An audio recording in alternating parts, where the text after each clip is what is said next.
Hello, Berkshire Hathaway Home Services sales executives, for our video message of the week. Let me begin by saying I hope everyone had a fantastic Thanksgiving, enjoyed friends and family. You know, what we're going to talk about this week is a bad word. That's right. The word is excuses. Ooh, bad. All right? Well, the first thing we're going to talk about, if we're going to talk about excuses, we've got to understand the meaning.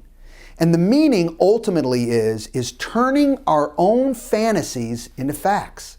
See, the reason we know excuses are not real is they're not the same for everyone.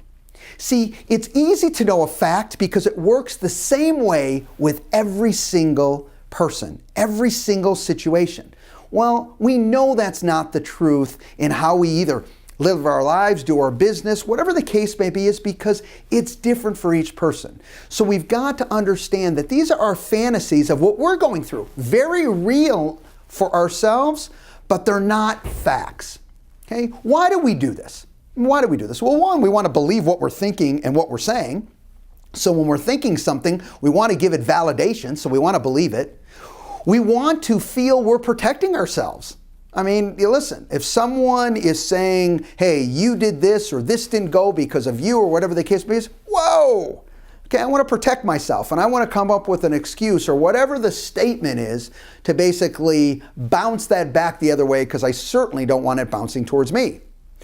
And thirdly, we're tired of always having to be the one to change. You know what? The world's changing, the business is changing. How come it always falls back to me? I got to be the one to change. All right, so what is the solution here? What do we need to do, okay, to basically work within this challenge tool called excuses? How do we get around this? Well, here's some solutions for you.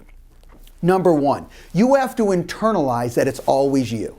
I know this is a hard one to take, but know this, it is always you, and that's not a negative. See, once you internalize that it's always you, it gives you the power to know that, okay, the solution is in my control. I need to be the one to make sure that this happens now or never happens again in the future. That's not a bad thing, but you got to start off with that mindset that it's me. It's always myself. Two, you've got to be able to relax those emotions and take a breath.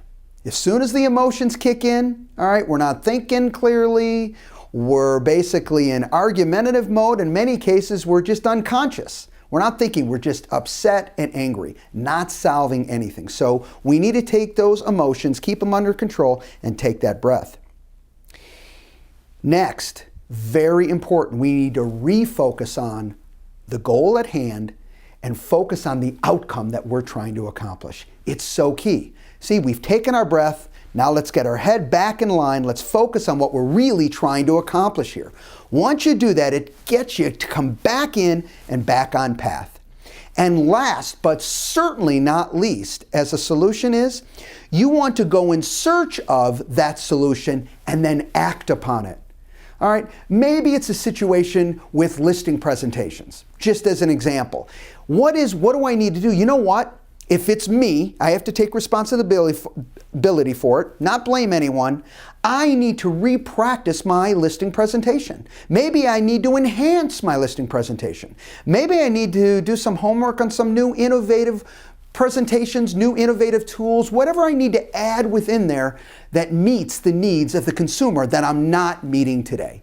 All right?